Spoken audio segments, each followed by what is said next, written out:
China, the world's most populous and expansive country, has long maintained strict customs and views regarding marriage. Although people today have gradually become more open-minded, certain regions still preserve these old cultural traditions. As a result, both men and women often face difficulties in finding romantic partners and getting married. To make it easier for men and women to meet each other, mobile dating apps and matchmaking services were created. Catching on to this trend, many television stations also organized programs to serve as a bridge between men and women. The purpose was not only to give them opportunities to meet, but also to help them find the true love of their lives. After these programs, many couples went on to have happy endings. However, on an early day in August 2012, the body of a man, believed to be the husband of a female contestant who had once participated in a dating show, was discovered inside the elevator of an apartment building. His body bore numerous open wounds. The victim died from severe blood loss and a severed heart vein. The story is about a woman named Wang Jia. She was born on December 5, 1979, into a middle-class family from Yan'an, Shanxi Province, China. Her father worked as a real estate manager, and her mother was a pharmacist. Wang Jia was an only child, growing up in the love and protection of her family. In 1998, Wang Jia was admitted to Northwest University, majoring in Chinese literature. There, she actively participated in school activities, became the editor-in-chief of the campus publication, and received numerous awards. After graduating from university, she worked as a book editor at a publishing company. Because her family was well off and she herself was outstanding, Wang Jia had long set high standards when it came to choosing a partner. Although she experienced 2 relationships, she didn't believe either man was suitable to marry, and so by the age of 31, she was still single. Wang Jia's family began to worry when they saw that she still hadn't found a man she wanted to marry. Because of this, they often urged her about marriage, which made her feel pressured. Adding to that, most of her friends around her were already married and had children, so she started thinking seriously about finding a partner. During that time, her grandfather's health worsened, and not long after, he passed away. His longtime wish was to see Wang Jia get married, but even until the day he left this world, she was still single. This made her deeply saddened, and she resolved to fulfill her late grandfather's final wish. On one occasion, Wang Jia happened to watch If You Are the one of China's most popular dating shows. Each episode featured 24 female guests hoping to find love. The show invited male contestants carefully selected by the organizers, with various segments designed to help participants connect. First, the male contestant would introduce himself to the female guests, sharing details such as his age, profession, personality, and views on life. If the women were impressed, they would turn on their lights for him. In turn, the man could turn off the lights for any women he felt were incompatible. Couples who both kept their lights on for each other would move to the face-to-face segment to get to know each other better. Wang Jia was captivated by these romantic and sweet confessions on the show. She became immersed in it and longed to one day become the protagonist of such a story. So she made a decision to join the show in search of true love for herself. However, at that time, popular dating shows in China were heavily criticized by the online community for being unrealistic. Many believed these shows were scripted, with guests memorizing lines and scenes before filming. If You Are the One was no exception, having faced backlash for the materialistic views on wealth and status openly expressed by many contestants on the program. Moreover, some participants joined solely to promote themselves and gain fame, with no genuine intention of finding love. But Wang Jia didn't care about any of that. She was still determined to take part, hoping to meet wealthy and high-status men. She believed that the male contestants would be carefully selected individuals, flawless, ideal partners for her. In April 2011, Wang Jia was officially chosen to appear on If You Are the One. She became the female contestant number 2 in episode 126 of the show. With the advantage of having graduated with a degree in literature and working at a publishing company, Wang Jia possessed an eloquent yet straightforward and honest way of speaking. In May 2011, when the show aired, she quickly drew public attention thanks to her beautiful appearance and profound remarks about love and life. She once said, "I want to find my soulmate on this stage. I am someone who can go anywhere for love. I believe my paradise is wherever love exists." However, as she met each of the male contestants, none of them seemed to match what she was looking for. That was until a man named Wang Jia appeared. He was 30 years old, a businessman from Beijing. Zhang shared that he had once suffered from a serious illness, but recovered after a long period of treatment. His business had also faced multiple failures and bankruptcies, but in the end, he overcame those hardships and achieved success. From Zhang Tianyi's brief introduction video, it was clear that he was financially well off.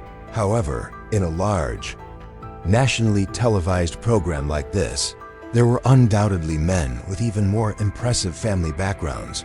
Moreover, Zhang's history of serious illness and his rather ordinary appearance made him less favored by the female contestants. However, Zhang Tianyi's heartfelt words moved Wang Jia deeply. She decided to press the selection button and confess her feelings to him on stage. She spoke sincerely, saying so many touching things that not only brought Zhang Tianyi to tears, but also left the entire audience emotional. In the end, Wang Jia succeeded in her confession. She ran up to embrace Zhang Tianyi tightly, and the two of them held hands and happily left the stage together. After everything Wang Jia had been through, it seemed she had finally found true love. But little did she know, her tragedy was only just beginning at that time. Wang Jia was 32 years old. She had found a boyfriend through the dating show, and within just 2 weeks after the program was broadcast, her social media following had soared to nearly 10,000 people. Her family and friends, having witnessed her successful confession on television, were all overjoyed and sent her their blessings. Just as Wang Jia was basking in the happiness of finding her true love, the man surnamed Zhang suddenly vanished without a trace. He cut off all contact with Wang Jia. The news quickly spread, and netizens began to stir. Many people left inappropriate, mocking, and offensive comments about her. At that time, Wang Jia felt extremely humiliated. She constantly posted sorrowful messages on her personal page. Her friends left comforting comments under her posts. Among them was a person with the nickname Wen Wen, who kept encouraging her. His real name was Heji Wen, 2 years younger than Wang Jia, and he was working as a bank employee in Xi'an. His parents were ordinary government workers. Haji Wen had admired Wang Jia since the first day she appeared on the dating show. He had always followed her activity on social media. When he learned that Wang Jia had been abandoned without explanation by the boyfriend she met through the program, Haji Wen felt sympathy for her and wanted to get closer. In the following days, Ha frequently contacted, talked with, and comforted Wang Jia. This gradually helped lift her spirits and at the same time made her develop growing feelings for Haji Wen. On May 27, 2011, after a period of chatting online, the two arranged to meet in person. Upon seeing Haji Wen in real life, Wang Jia was immediately drawn to his handsome appearance and tall stature.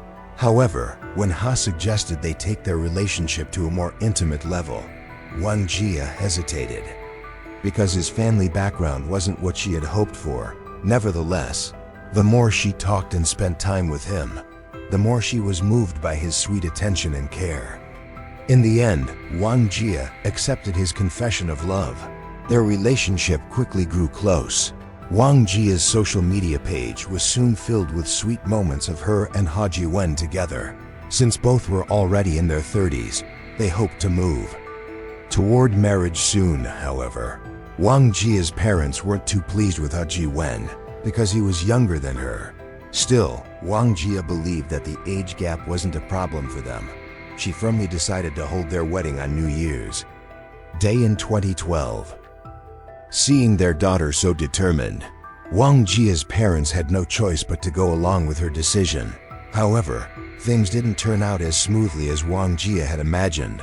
After some time, she discovered that Haji Wen wasn't a senior employee as he had claimed, but merely an ordinary staff member at the bank. On top of that, the house he said he bought was actually being paid in installments and still carried a large debt. These revelations made Wang Jia begin to waver in her decision. Around this time, Wang Jia reconnected with several other female contestants who had previously appeared on the dating show. They shared enviable stories with her about the wealthy men they had met. After joining the program, some of them began to gain fame, land advertising deals, publish books, and receive widespread attention from the public. Wang Jia started to feel like she was the most unsuccessful one among them. At that moment, countless questions began to fill her mind. Why was it that while other contestants had their lives transformed, she ended up meeting and was about to marry an ordinary office worker? Worse yet, she would have to shoulder a mortgage with him in the future. Wang Jia gradually grew resentful of Haji Wen. In order to avoid marrying him, she began making up various excuses, causing the wedding date to be postponed multiple times. Then one day, Wang Jia made the decision to unilaterally call off the wedding plans with Haji Wen. However, around that time, she discovered signs of pregnancy. By then, Wang Jia was already in her 30s. People advised her to keep the child, warning that an abortion at her age could lead to serious health consequences. As a result, on October 31, 2012, Wang Jia and Haji Wen officially registered their marriage because of the baby she was carrying. The wedding ceremony was held in April 2012. After the wedding, Wang Jia quit her job to stay home and take care of her pregnancy. At that point, all the burdens fell on Haji Wen's shoulders. In order to provide a better life for his wife and child, Haji Wen took on a part-time job after his regular hours at the bank to earn extra income. One would think this would make Wang Jia love and appreciate him more, but instead, she grew increasingly dissatisfied and looked down on her husband. During her free time at home, Wang Jia would often scroll through social media. She followed her former fellow contestants from the dating show.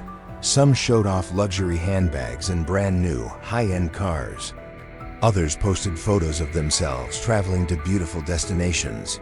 Looking back at her own situation, Wang Jia couldn't help but feel disheartened. As her pregnancy progressed, Wang Jia's belly grew larger. Her body became bloated, her hair fell out more and more, and she struggled to sleep. Every time she looked in the mirror, all she saw was a worn-out, unattractive woman. Wang Jia constantly compared herself to her friends. She helplessly thought that her life was over. No designer bags, no luxury cars, and stuck in this house forever. Day by day, Wang Jia grew increasingly frustrated and frequently snapped at Haji Wen. In May 2012, Wang Jia received a wedding invitation from a friend she had met on the dating show. This woman was marrying into a wealthy and prestigious family. The wedding was held on a grand scale, with over 200 banquet tables and 30 luxury cars arriving to escort the bride. Comparing it to her own wedding, Wang Jia immediately went home and took out her frustration on her husband. Ha tried to comfort her, saying that everyone faced their own struggles, but Wang Jia remained furious, and it reached a point where Haji Wen could no longer tolerate it. He snapped, "If you keep comparing your life to others, then go join that dating show again." Wang Jia was shocked by Haji Wen's sarcastic words. Since getting married, Ha had never raised his voice at her, but this time, the two of them started shouting at each other. Wang Jia wrote in her notebook, "He begged me to marry him, got me pregnant, turned me into a stay-at-home mother with a freckled face and an increasingly ugly body. I've become a useless woman living in my husband's house just to bear children for his family." Right after that, both sides of the family tried their best to intervene and calm things down. Haji Wen took the initiative to apologize to Wang Jia. It seemed like everything had settled, but in reality, Wang Jia didn't change. She only grew more unreasonable as time went on. In June 2012, He Wen's work became increasingly demanding. He left early and returned late. At this point, Wang Jia began to suspect that her husband was having an affair. She demanded that He hand over control of the family's finances. However, after checking the bank account, she discovered there wasn't much money in it, leading her to suspect that he was secretly spending it on something behind her back. He Wen ignored his wife's complaints. He didn't want to argue and instead played video games, leaving Wang Jia to stew in her anger alone. He Wen thought that staying silent would help calm her down, but it didn't work. His father began to worry about his daughter-in-law and advised He Wen to take his wife to see a psychiatrist. However, since He was busy juggling multiple jobs, he didn't have any free time, so he asked his mother to take Wang Jia instead. Wang Jia went with her mother-in-law to a local clinic, where she was diagnosed with mild prenatal depression and an anxiety disorder. After hearing the news, He Wen realized he needed to spend more time with his wife, to talk to her and reassure her. However, things didn't improve. In July 2012, Wang Jia reached out to a female contestant named Ji Qiali, someone she had met during the dating show. Ji Qiali had been lucky enough to land a partnership with an entertainment company. By the time Wang Jia contacted her, Ji Qiali had already made a name for herself in the entertainment industry and even released her own album. This made Wang Jia's mental state deteriorate even further. On the evening of August 1, 2012, after delivering food for his part-time job, He Wen hurried home to cook dinner for Wang Jia. After finishing a pot of chicken soup, he called her to come eat. But at that moment, Wang Jia was lying motionless on the bed, staring blankly at the laptop screen without responding. Suddenly, Wang Jia told her husband that she no longer wanted to live. He Wen, confused, snatched the laptop from her hands. She had once again been disappointed after chatting with a female contestant who had appeared on the dating show. Furious, He Wen told his wife to stop living in delusions and return to reality. The two got into another heated argument. Ji Wen felt completely helpless with his wife. He had tried everything, taking on multiple jobs just so his wife and their unborn child could have a better life. Yet instead of being grateful, she looked at him with eyes full of contempt. In a fit of anger, He Wen shouted, "I don't even know what I'm doing all this for anymore." After saying that, he sadly ate dinner alone. Then he took a shower and went into the bedroom. He had no idea that this night would also be the last night of his life. Wang Jia, his wife, was heartbroken, her heart filled with hatred toward her husband. At 3 a.m. on August 2, 2012, while He Wen was fast asleep, Wang Jia went into the kitchen and picked up a sharp fruit knife. At first, she had gone to the kitchen because she was hungry. But the moment she held the knife in her hand, a different thought suddenly crossed her mind. Wang Jia slowly walked over to the bed where He Wen was lying, her eyes filled with hatred. She raised both hands, tightly gripping the sharp object. Suddenly waking up in pain, Jia looked at his wife and said, "Honey, what are you doing? Why are you doing this to me?" Since Wang Jia was pregnant, He Wen didn't fight back. He clutched his wound and ran out into the hallway to call for help. With Wang Jia chasing right after him, in agony, he begged her to stop, but at that moment, Wang Jia had completely lost her sanity. She continued to wound her husband with deep, painful cuts. He Wen ran toward the elevator. When the doors opened, he could no longer hold on and collapsed inside. Wang Jia chased after him into the elevator. It was only then that she realized the horrifying thing she had just done. Seeing He Wen in critical condition, she immediately rushed back into the apartment to call for an ambulance and the police. Wang Jia had originally planned to kill He Wen and then take her own life, but when she saw her husband's lifeless body, she suddenly abandoned that idea. Wang Jia carefully staged the scene to look like a case of domestic violence, hoping it would lessen her punishment. Due to the severity of his injuries, He Wen passed away. Wang Jia was arrested and taken to the police station. During the interrogation, she repeatedly tried to justify her actions. However, with the evidence collected at the scene, the police knew her statements were completely false. Wang Jia was officially taken into custody afterward. However, since she was about to give birth, she was released on bail 2 weeks after the incident. Wang Jia gave birth to a baby boy at the hospital. Once her health stabilized, the police came to arrest her. The baby was taken away and placed elsewhere, separated from his mother. It was only then that Wang Jia began to feel regret. According to both her previous and current medical records, doctors concluded that she was suffering from depression and had been in an extremely agitated state before committing the crime. He Wen's parents were deeply saddened, but decided to forgive her for the sake of their grandchild. Wang Jia was ordered to pay compensation of 30,000 yuan in April 2013. Wang Jia's case was brought to trial. The court handed down a relatively lenient sentence because she suffered from depression, and the victim's family had forgiven her and chose not to pursue further prosecution. She was sentenced to 13 years in prison, then appealed and had her sentence reduced to 10 years. It is clear that Wang Jia did not come to He Wen solely out of love. Deep inside her, she still held on to the hope for a wealthy and prestigious husband. When reality did not meet those expectations, she constantly compared herself to others. This made Wang Jia grow increasingly resentful toward her husband. But does a wealthy man truly bring the happiness she expected? Money can provide a better living standard. However, without love and sincerity, can luxury truly bring lasting happiness? If Wang Jia had stopped comparing herself to others, listened more, shared, and empathized with her husband, perhaps they would have had a happy life together with their little child. Unfortunately, tragedy replaced all the good things. The story of He Wen's passing and his relationship with Wang Jia sparked heated discussions among the Chinese online community. Some sympathized with her, but many others criticized her, since Wang Jia had attracted a lot of attention from participating in the dating show. The public debate continued for some time afterward.